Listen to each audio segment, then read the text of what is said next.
மக்களின் நம்ம பேசின பேச்சுக்கு ஒரு 2 நாள் அமைதியாக இருந்தாங்க. திரும்பவும் ஆட்டத்தை வந்து ஆரம்பிச்சுட்டாங்க. ஒரு பக்கம் ஆதிரை, எஃப்ஜே இவங்க 2 பேர் என்னடா பண்ணுறீங்க அப்படின்னு கேட்குற அளவுக்கு சில விஷயத்த வந்து பார்த்தீங்க அப்படின்னா, உள்ள அவ்வளோ ஆக்வர்டாக வந்து பண்ணிட்டு இருக்காங்க. குறிப்பாக ஏதோ பற்றி பேசிகிட்டு இருக்காங்க. அந்த நேரத்தில் வந்து பார்த்தீங்க அப்படின்னா, நல்லா மாப் போடுறல அப்படின்னு சொல்லி ஆதிரை அவர்கள் வந்து எஃப்ஜேவோடைய அங்கே தொடுறாங்க. ஓகேங்களா? ஸோ அங்கே தொடுறாங்களா இல்லை வேறு எங்கேயாவது தொடுறாங்களா அப்படிங்கிறதுலாம் இல்லை. பட் பீப்புளுக்கு வந்து கன்வே ஆகியிருக்கிறது அதுதான். ஸோ நம்ம வந்து ஆல்ரெடி அவங்கள வந்து தவறாக பார்க்கும் பொழுது அந்த மாதிரி விஷயங்கள் தான் நமக்கு வந்து தோணும் அப்படிங்கிறது தான் என்னுடைய கருத்து. ஆனாலும் இதுங்கெல்லாம் எதுக்கு பிக் பாஸ் வீட்டுக்குள்ளே சுற்றிட்டு இருக்கு அப்படிங்கிறது சுத்தமாக தெரியல. ஒரு 2-3 நாளைக்கு வந்து அமைதியாக இருந்தாங்க. ஏகப்பட்ட பிரச்சனைகள், கலவரங்கள், விழிப்புணர்வுகளாக நடந்ததுக்கு அப்புறம் வந்து பார்த்தீங்க அப்படின்னா இவங்க 2-3 பேர் வந்து அமைதியாக இருந்தாங்க. மறுபடியும் வந்து ஆரம்பிச்சிருக்காங்க. இதில் வேற எஃப்ஜே, ஆதிரை, அது இல்லாமல் ரம்யா வேற இடையில புகுந்துருக்காங்க. புகுந்து மாமா மாமா மாமான்னு எஃப்ஜேவை கூப்பிட்டு ஆதிரியை வெறுப்பேற்றுறாங்க. அதுக்கு ஆதிரி வந்து பார்த்திங்கன்னா எவ்வளோ எக்ஸ்ட்ரீமாக போக முடியுமோ அவ்வளோ எக்ஸ்ட்ரீமாக போய் தேவையில்லாத சில விஷயங்கள்லாம் வந்து பண்ணிகிட்ருக்காங்க. அது பார்க்கவே ஆக்வர்டாக வந்து இருக்குது. சரி, இதுதான் இப்படி வந்து இருக்குது அப்படின்னு சொல்லி இன்னொரு பக்கம் திருப்புனா விஜய் பார்வதியும் கம்ருதீனும் பண்ணக்கூடிய அட்டகாசங்களை தாங்கிக்கவே முடியல. ஆக்சுவலாக விஜய் சேதுபதியோட எபிசோடில் கம்ருதீனுக்கும் ஆதிரிக்கும் அரோராவுக்கும் மிகப்பெரிய அளவில் சண்டைகளாக வந்து நடந்துட்டு இருந்தது. அதுக்கு வந்து கன்சோல் பண்ண போன ஆள் தான் விஜய் பார்வதி.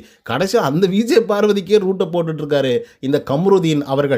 இவர் பேர் வந்து காமருதீன் அப்படின்னு வேணா வச்சிருக்கலாமே தவிர கமருதீன் வச்சது மிகப்பெரிய தப்பாக போயிடுச்சு அப்படின்னு எனக்கு வந்து தோணுது.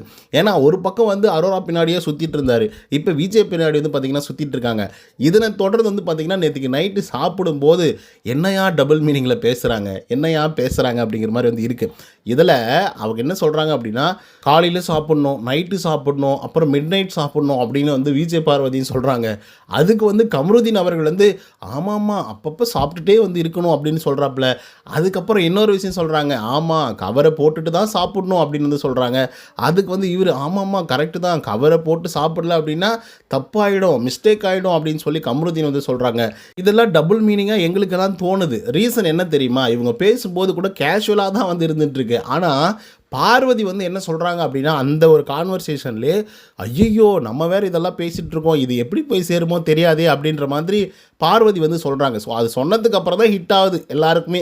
ஐயோ இவங்க டபுள் மீனிங்கில் தான் வந்து பேசிகிட்டு இருக்காங்க அப்படின்னு சொல்லி. டேய் என்னடா பண்ணுறீங்க? ஒரு பக்கம் ஆதிரியும் எஃப்ஜே பண்ணுறதையுமே வந்து தாங்க முடியல. இதில் வேற ரம்யா வேற இடையில புகுந்துட்டு இருக்காங்க. இன்னொரு பக்கம் விஜய் பார்வதியும் கமருதீனும் பண்ணுறது ஐயோ சாமி அப்படின்னு சகிக்க முடியாத அளவுக்கு இருந்துட்டு இருக்கு. இப்போ தான் அந்த துஷாரும் அப்புறம் அரோரா 2 பேரும் கொஞ்சம் திருந்திருக்காங்க அப்படின்னு யோசிச்சா அவங்க இன்னொரு பக்கம் ரூட்டை போட்டுட்ருக்காங்க.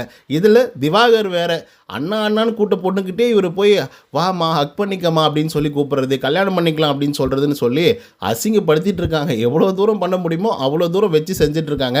ஓகே கைஸ், இந்த வீடியோ பற்றி நீங்கள் என்ன நினைக்கிறீங்க அப்படிங்கிறத கமெண்ட்ஸில் வந்து பதிவு பண்ணுங்கள். இந்த வீடியோ உங்களுக்கு வந்து பிடிச்சிருந்தா லைக் அண்ட் சப்ஸ்கிரைப் பண்ண மறந்துடாதீங்க. நன்றி, வணக்கம்.